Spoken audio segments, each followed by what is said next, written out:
I go now to the escalating violence between Israel and Hamas. There have been deaths on both sides, and the battlefield has expanded, not just to the land and the people, but to cyberspace as well.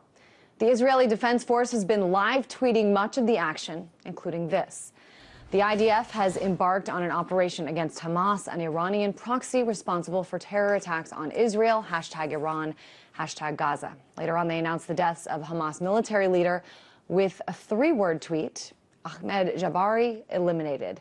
It was coupled with the picture that you see here. Now here's a tweet the IDF sent out today recapping the events from the past few days. The number since yesterday: 250 terrorist sites targeted by IDF in Gaza, 274 rockets have struck Israel, 105 Iron Dome interceptions. And here's an interesting little exchange that took place in the Twitterverse. The IDF wrote, "We recommend that no Hamas operatives, whether low-level or senior leaders, show their faces above ground in the days ahead." To which the Al-Qassam brigades responded, they say, "Our blessed hands will reach your leaders and soldiers wherever they are. You opened hell gates on yourselves." So as you can see, the violence has really renewed tensions and escalated fear. And once again, many are wondering what the end game looks like. Now, the IDF did post this video from earlier today in which they say they've been dropping leaflets which say in Arabic, quote, "Important announcement for the residents of the Gaza Strip. For your own safety, take responsibility for yourselves and avoid being present in the vicinity of Hamas operatives and facilities and those of other terror organizations that pose a risk to your safety." Hamas is once again dragging the region to violence and bloodshed. The IDF is determined to defend the residents of the state of Israel. This announcement is valid until quiet is restored to the region. Israel Defense Forces Command. Of course, no word on where anyone is expected to go by, staying away. Many questions here. And to talk about all of this, I'm joined by RT International correspondent Tom Barton, who's in Tel Aviv. And Tom, when a lot of people read about this, it's very clear there's a lack of understanding of the distance that exists between and Tel Aviv. I mean, how far apart really are these two regions?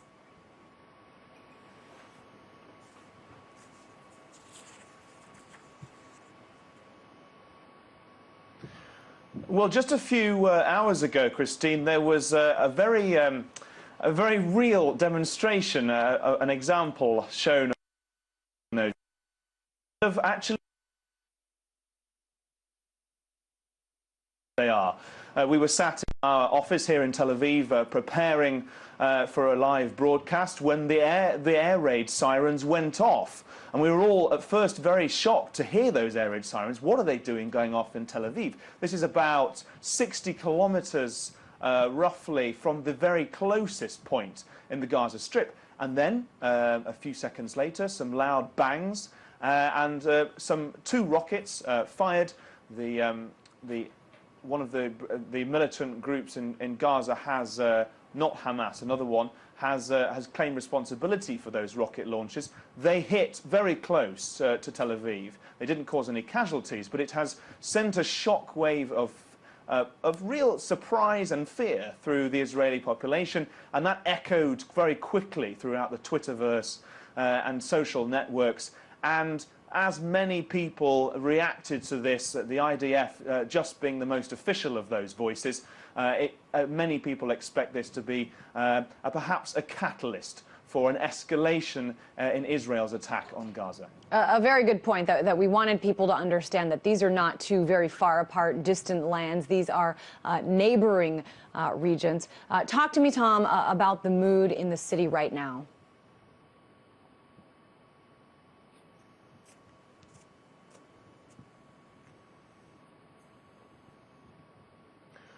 Well, at the moment, there's a lot of rumour flying around, and this coagulates these various rumours. It's very hard to find out officially, of course, what the Israeli forces are planning, and all of the official spokesmen, although they're putting out some really quite strong statements. Some of these are. One Israeli defence spokesman a few hours ago said it is not going to be a quiet night. The head of Israel's Southern Command said that this is just the beginning of operations, and it's widely been said by various spokespeople that this is going to go on for some days yet. They won't say precisely what they have in store. I mean, in the last couple of hours, the bombing of Gaza has really peaked in intensity. We've seen dozens of explosions going on in under an hour, about 70 sites attacked there. At the moment, throughout the day, the casualty figures in Gaza have stayed at about 13 dead and obviously a higher number of wounded. It's hard to know exactly how many. Children are involved in those casualty figures, but then they're slow to come out of Gaza. The real question is there going to be a ground offensive, as there was in 2008 to 9, Operation Cast-led? This is called Operation Pillar of Defence, but it may seem that this turns into a very offensive pillar of defence indeed.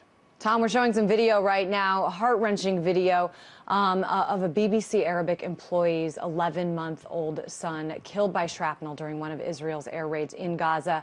A heart-wrenching photo, a photo that's making its way around. Talk to me about the mood of journalists in the area, given that even journalists and their families here are in danger.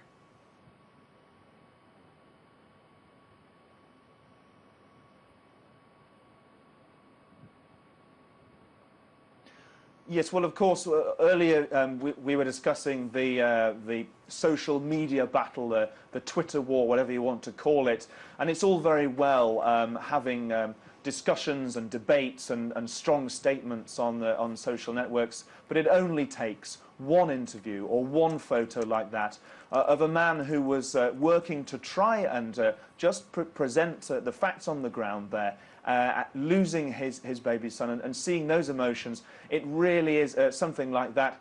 It just puts it all back into context a little bit, that there can be as much fluff and debate as you like on the social networks, but this is the reality on the ground, is that there are heartbreaking scenes going on there. Of course, not only in Gaza, we've seen 3 Israelis killed in their home by a rocket fired from Gaza earlier today, and all the spokesmen as well have on either side have said, obviously, no one would want to try and belittle the deaths of civilians. But the reality is that with all of this bombing, it takes us back to the last attack of this intensity, Operation Cast-led in 2008 to 9, when approaching 1,500 civilians died in that ground offensive. And people are terrified that if another ground offensive is launched, even if it's attempted to be more limited, then the death toll could rapidly rise and bring all of the death and destruction that we saw 4 years ago.